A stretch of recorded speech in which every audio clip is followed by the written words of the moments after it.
spiritualization of knowledge of space, the mission of Michael.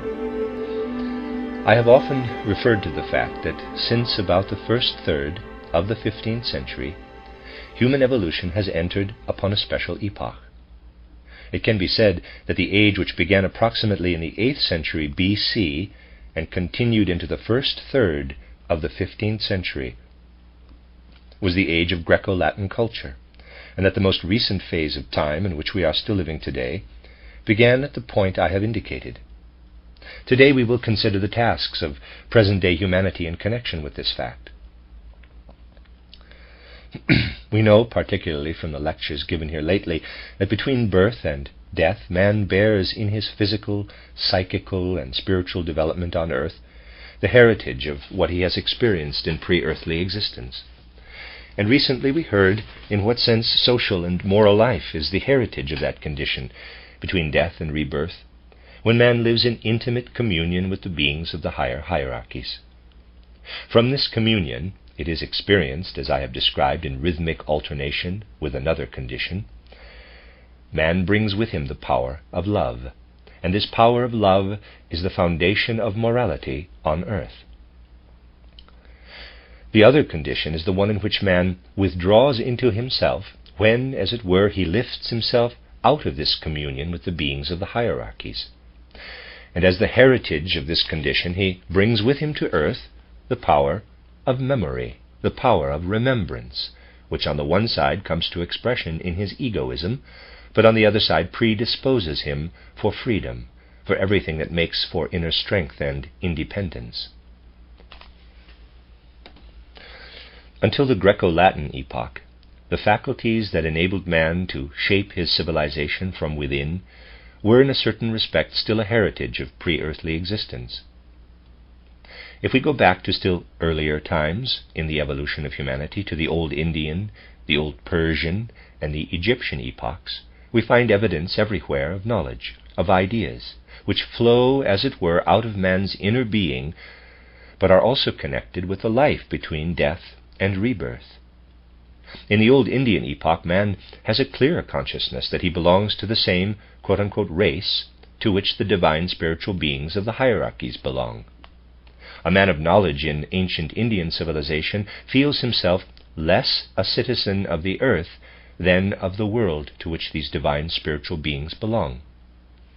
He feels that he has been sent down to the earth from the ranks of these divine spiritual beings, and he considers that the civilization he spreads over the earth is there in order that the earthly deeds of man and even the objects and beings of the earth may conform with the nature of the divine spiritual beings to whom he feels himself related. In the man of ancient Persia, this feeling of kinship has already lost some of its former intensity, but he too still feels his real home to be what he called the kingdom of light, the kingdom to which he belongs between death and rebirth, and he desires to be a warrior on the side of the spirits of this kingdom of light. He wishes to fight against those beings who come from the darkness of the earth, so that the spirits of the kingdom of light may not be hampered by these dark beings. He dedicates all his activity to the service of the spirits of the kingdom of light. And if we then pass on to the Egyptian and Chaldean peoples, we see how their science is full of knowledge relating to the movements of the stars. The destinies of men are read from what the stars reveal. Before anything is done on earth, the stars are asked whether it would or would not be justified. This science, according to which all earthly life is regulated, is likewise felt to be a heritage of man's existence between death and rebirth, when his experiences are of a kind that make him one with the movements and laws of the stars, just as here on earth, between birth and death, he is one with the beings of the mineral, plant, and animal kingdoms. In the fourth post-Atlantean, the Greco-Latin epoch, beginning in the 8th century BC and lasting until the 15th century AD, men already feel themselves to be true citizens of the earth. They feel that in their world of ideas, between birth and death, there are no longer very distinct echoes of experiences in pre-earthly existence. They strive to be at home on the earth. And yet, if we penetrate deeply into the spirit of Greek and even of early Roman civilization, we can say something like the following. The men who are founding science in that age are intent upon learning to know all that goes on in the three kingdoms of nature upon earth, but to know it in such a way that this knowledge also has some relation to extraterrestrial existence. Among the Greeks, there is a strong feeling that through the knowledge applied by man on the earth, and in the light of which he regulates his earthly deeds, he should at the same time have a dim remembrance of the divine spiritual world. The Greek knows that he can gain his knowledge only from observation of the earthly world, but he has a clear feeling that what he perceives in the minerals, in the plants, in the animals, stars, mountains, rivers, and so forth, must be a reflection of the divine spiritual, which he can experience in a world other than the world of the senses.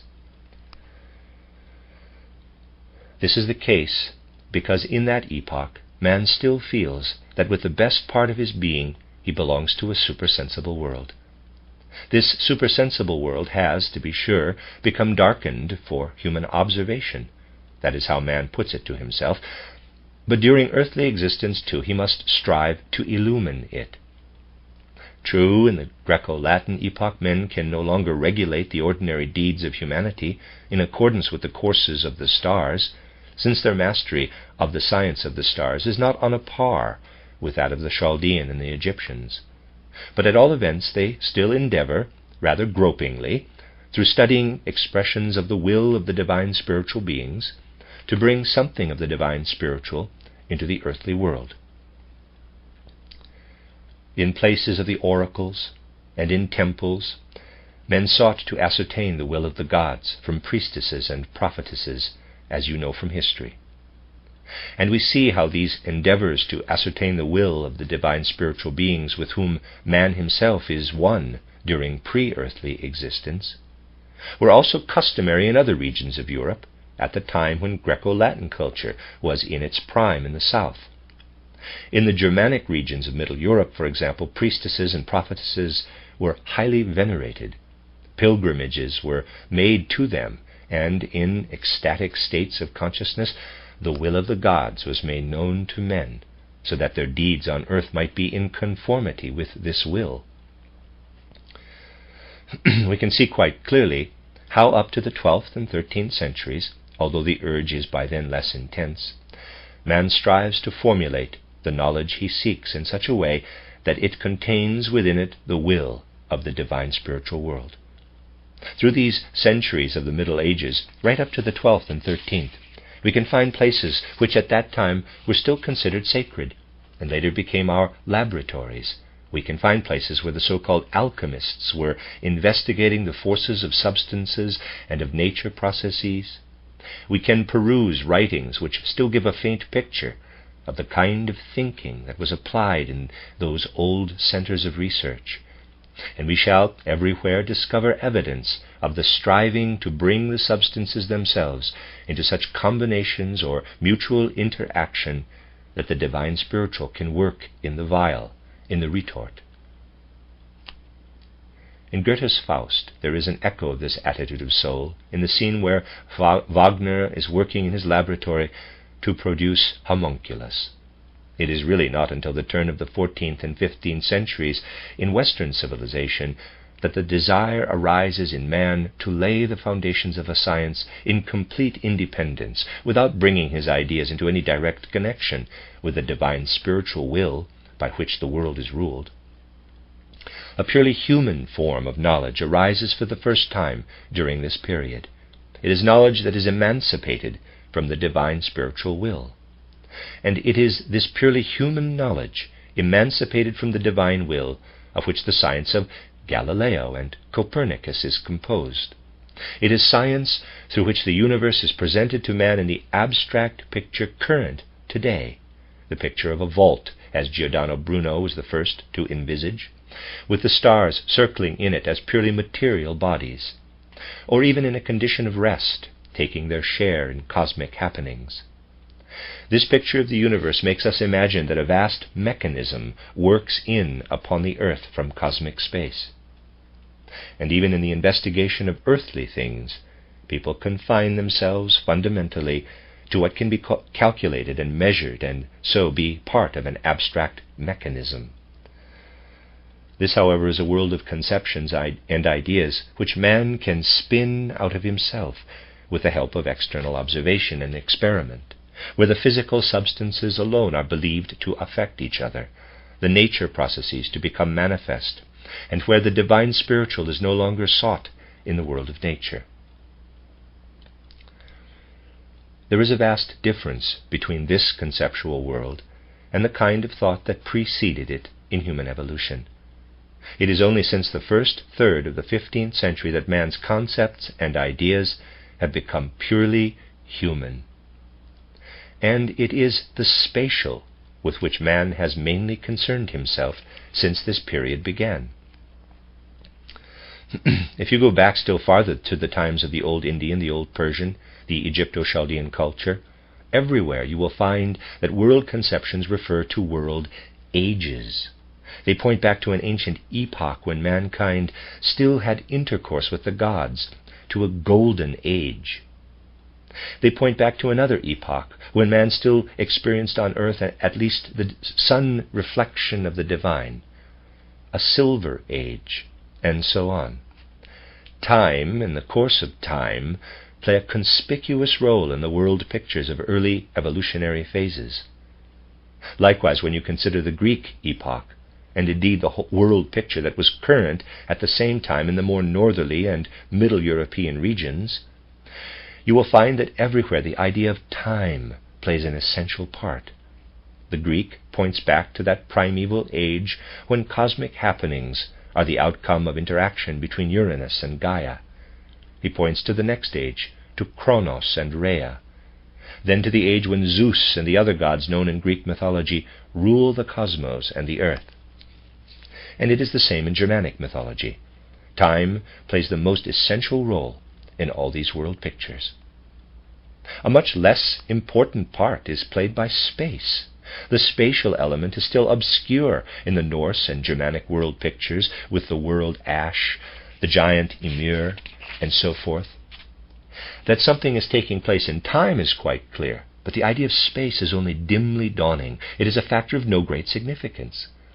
It is not until the age of Galileo, of Copernicus, of Giordano Bruno, that space actually begins to play its great role in the picture of the universe.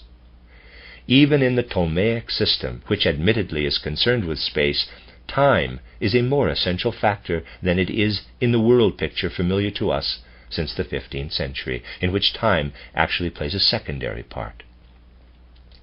The present distribution of the stars in cosmic space is taken as the starting point, and through calculation, conclusions are reached as to what the world picture was like in earlier times. But the conception of space, the spatial world picture, becomes of chief importance. And the result is that all human judgments are based on the principle of space. Modern man has elaborated this element of space in his external world picture, elaborated it, too, in all his thinking. And today this thinking in terms of space has reached its zenith. Think how difficult it is for a man of the present day to follow an exposition purely of time. He is happy if space is brought in at least to the extent of drawing something on the blackboard. But if the feeling of space is conveyed by means of photographs, then the modern man is verily in his element. Quote-unquote illustration, and by this he means expression in terms of space, is what man of today strives to achieve in every exposition.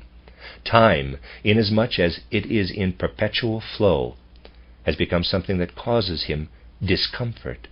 He still attaches value to it in music, but even there the tendency toward the spatial is quite evident. We need only consider something that has become a definite feature of modern life, and this mania of modern man to cleave to the spatial is at once apparent. In the cinema, he is utterly indifferent to the element of time in the picture. He is content with the merest fraction of the time element and is entirely given up to the element of space. This orientation of the soul to the spatial is very characteristic of the present time, and whoever observes modern culture and civilization with open eyes will find it everywhere. On the other hand, in anthroposophical spiritual science, we are striving, as you know, to get away from the spatial. To be sure, we meet the desire for it in that we too try to give tangible form to the spiritual, and that is justifiable in order to strengthen the faculty of ideation. Only we must always be conscious that this is purely a means of illustration, and that what is essential is to strive, at least to strive to transcend the spatial. Space, quote-unquote, devotees, among us often cause difficulties by making diagrams of the consecutive epochs of time, writing, quote, first epoch with sub-epochs, unquote, and so on. Then follow a great many captions, and what is sequential in time is dragged into a spatial picture. Our aim, however, is to transcend the spatial. We are striving to penetrate into the temporal, and also into the super-temporal, into the element that leads beyond what is physically perceptible.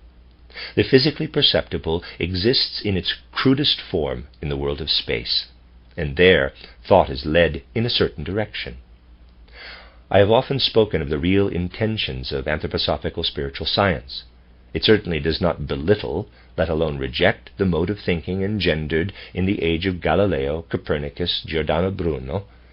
The validity of this mode of thinking, in which, as you know, space is the essential element, is fully recognized by anthroposophical spiritual science. Therefore it ought to be able to shed light into every domain of scientific thought. It must not adopt an amateurish attitude to these domains of scientific thought, but must shed light into them by its way of looking at things. But over and over again it must be stressed that anthroposophical spiritual science is endeavoring to guide back again to the divine spiritual this purely human knowledge that is based almost entirely on the element of space and is emancipated from the divine spiritual. We do not hark back to ancient conditions, but we desire to guide the modern attitude of soul into the spiritual, away from its preoccupation with what is purely spatial and material. In other words, we want to learn to talk about spiritual things, as people in the Galileo-Copernican age grew accustomed to talk about substances, about forces. With its methods of study and observation, this spiritual science is to be a match for the kind of knowledge that has been developing in connection with the things and processes of the material world since the first third of the 15th century. Its aim is the attainment of spiritual knowledge that is related to this nature knowledge, although since the former is concerned with the supersensible, the contrast is very apparent. Inwardly considered, what is it that we are seeking to achieve? If we transfer ourselves in thought into the position of the divine spiritual beings in whose ranks we live between death and rebirth, and discern how they direct their gaze downward, and through the various means I have described, observe the course of events on earth, then we find that these beings looked down to the earth in the earlier ages of human evolution, in the Old Indian, Old Persian, Old Chaldean, Egyptian epochs, and beheld what men were doing, what views they held of nature and of their own social life. And then, if I may put it so, the gods were able to say to themselves, concerning the deeds and thoughts of men, their thoughts and their deeds are a result of their memory of, or an echo of, what they experienced among us in our world. In the case of the Chaldeans or Egyptians, it was still quite evident that the primary wish of men below on the earth was to carry out what the gods above had thought or were thinking. When the gods looked down to the earth, they beheld happenings that were in keeping with their intentions. And it was the same when they looked into the thoughts of men, as gods are able to do.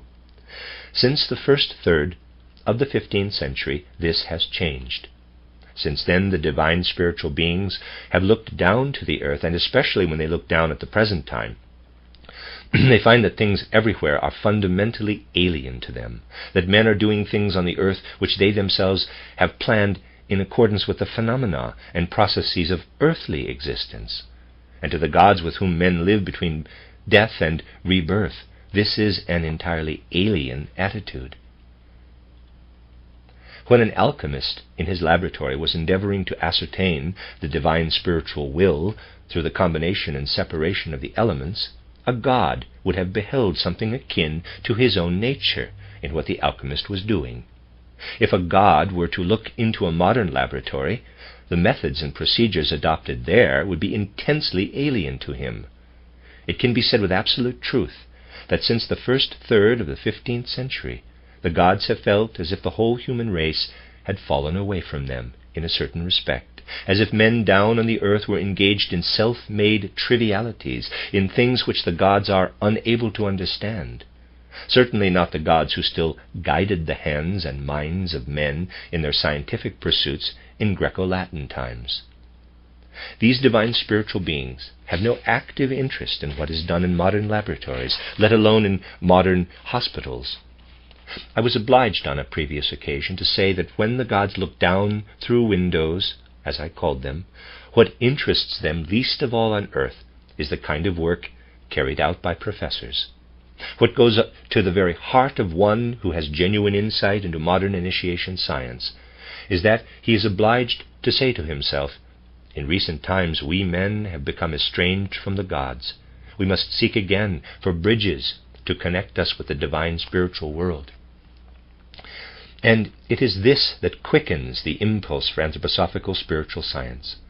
Its desire is to transform the scientific ideas and concepts that are unintelligible to the gods in such a way that they are spiritualized and are thus able to provide a bridge to the divine spiritual.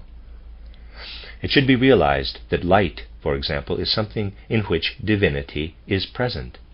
This was strongly felt in ancient Persian culture, but today, when, for example, attempts are made to indicate by all sorts of lines how the rays from a lens are broken, this is a language that the gods do not understand. It means nothing at all to them.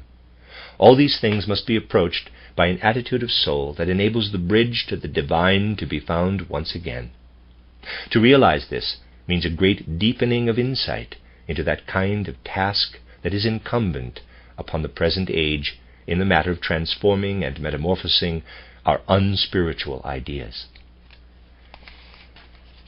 A cosmic truth of deep significance underlies these things. The conception of space is an entirely human conception. The gods with whom man lives together in the most important period of his life between death and a new birth have a vivid conception of time, but no conception of space such as man acquires on earth. This conception of space is entirely human. Man really enters into space for the first time when he descends from the divine spiritual world into the physical world of the earth. True, as seen from here, everything appears in spatial perspective. But thinking in dimensions, if I may put it so, is something that belongs entirely to the earth. In Western civilization, this conception of space has become ingrained in man since the 15th century. But when, through the spiritualizing of purely spatial knowledge, bridges to the divine world have been found again, then what man has gained from the science of space in the very period when he has emancipated his thought most drastically from the divine world, that is, since the 15th century, all the spatial knowledge he has gained will become important for the divine spiritual world as well. And man can conquer a new portion of the universe for the gods if he will but bring the spirit again into the conception of space. You see, what I have described in the book Occult Science, the periods of old Saturn, old Sun, old Moon, Earth, and the future periods of Jupiter, Venus, Vulcan, is only present to the gods in the sequence of time. Here on earth, however, it all lives itself out in terms of space. We are living today in the earth period proper, but in happenings on the earth there still linger the echoes of the periods of old Moon, old Sun, and old Saturn. If you will steep yourselves in the description of the old Saturn period given in Occult Science, you will say, the Saturn period is past, but the effects of its warmth are still present in our earthly existence.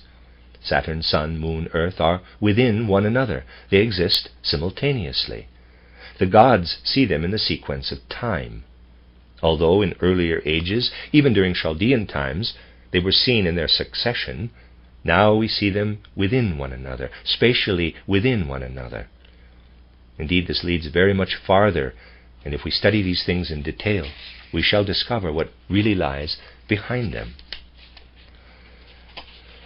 Imagine that you stretch out your left hand. The divine lives in everything terrestrial. In your muscles, in your nerves, lives the divine. Now, with the fingers of your left hand, you touch the fingers of your right hand. This can only be done in space. The fact that you feel your right hand with your left hand with your right, this is something which the divine spiritual beings do not follow.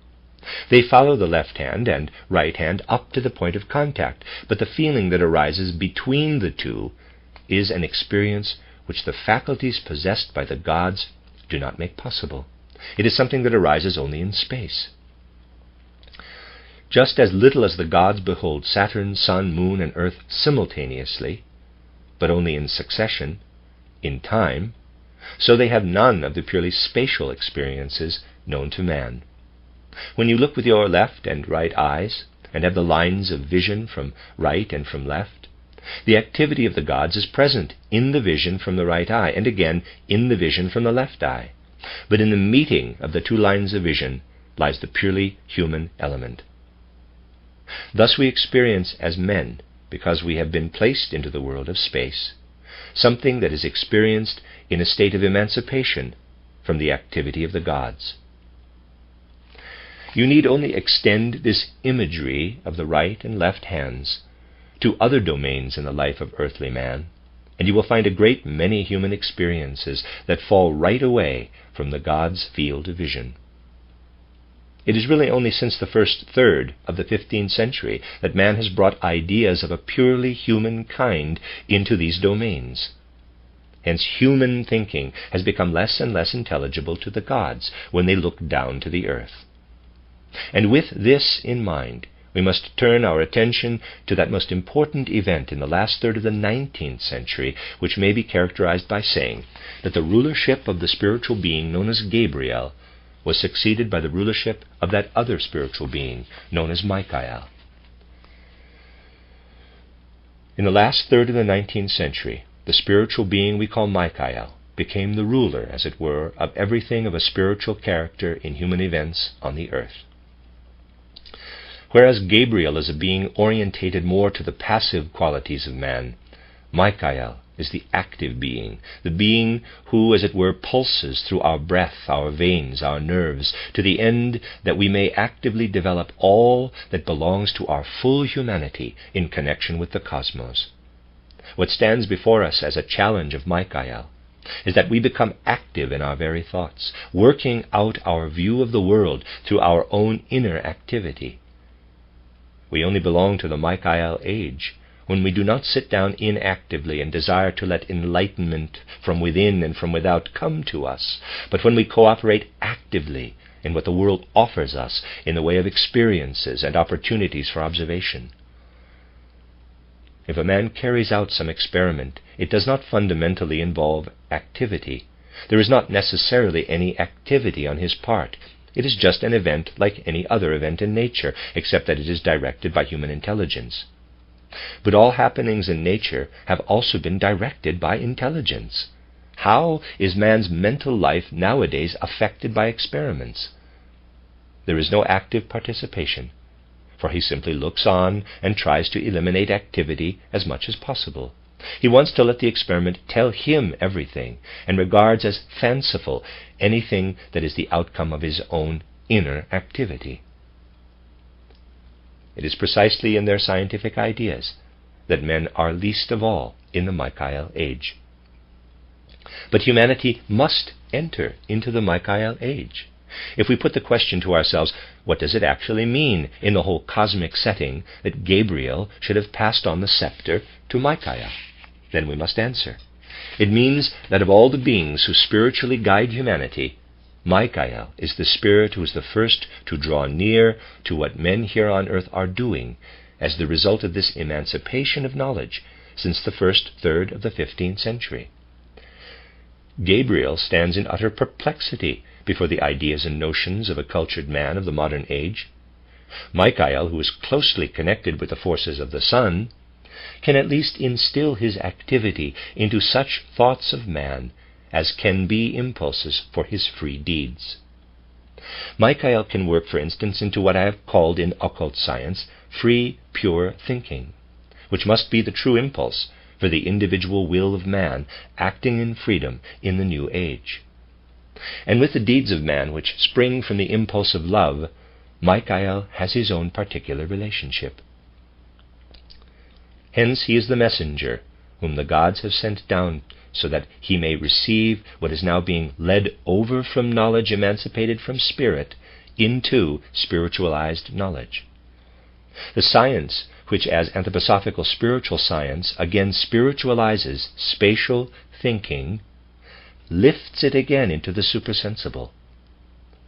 This spiritual science works from below upward, stretches out its hands, as it were, from below upward to grasp the hands of Michael stretching down from above.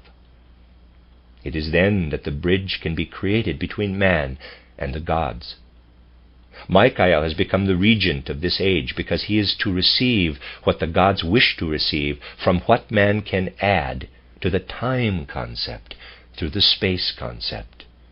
For this augments the knowledge possessed by the gods. The gods picture Saturn, Sun, Moon, Earth in the succession of time. If man rightly develops the latest phase of his life of thought, he sees this in terms of space. The gods can picture the outstretching of the left and of the right hand, but the actual contact is a purely human matter. The gods can live in the line of vision of the left eye, in the line of vision of the right eye.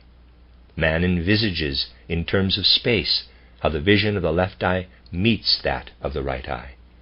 Michael directs his gaze down upon the earth. He is able, by entering into connection with what men develop in pure thought and objectify in pure will, to take cognizance of what is acquired by the citizens of earth, by men, as the fruit of thinking in terms of space, and to carry it up into divine worlds. If men were merely to develop space knowledge and not spiritualize it, if they were to stop short at anthropology and were not willing to advance to anthroposophy, then the Michael age would go by. Michael would retire from his rulership and would bring this message to the gods. Humanity desires to separate itself from the gods. If Michael is to bring back the right message to the world of the gods, he must speak to this effect: during my age, men have raised to the supersensible what they have already developed in the way of thinking purely in terms of space, and we can therefore accept men again, for they have united their thought with ours. If human evolution proceeds in the right way, Michael will not have to say to the gods, men have become accustomed to stare at everything spatially. They have learned to despise what lives only in time. If human beings are resolved to achieve their earthly goal, Michael will say, men have made efforts to bring time and the supersensible again into the spatial. Therefore those who are not content merely to stare at the spatial, who are not content to accept everything in such a material form as was customary at the beginning of the 20th century, can be regarded as having linked their lives directly to the life of the gods. If we genuinely pursue anthroposophy in the light of initiation science, it means that we concern ourselves with cosmic affairs, with affairs which humanity has to work out in harmony with the world of the gods. And in the present age very much is at stake. It is a matter of whether we shall or shall not sow the seed for true communion in the future with the divine spiritual world. When you realize the tremendous significance of this issue, you will be able to measure the earnestness and inner steadfastness needed by the soul, if anthroposophy is to be the content of its life of thought.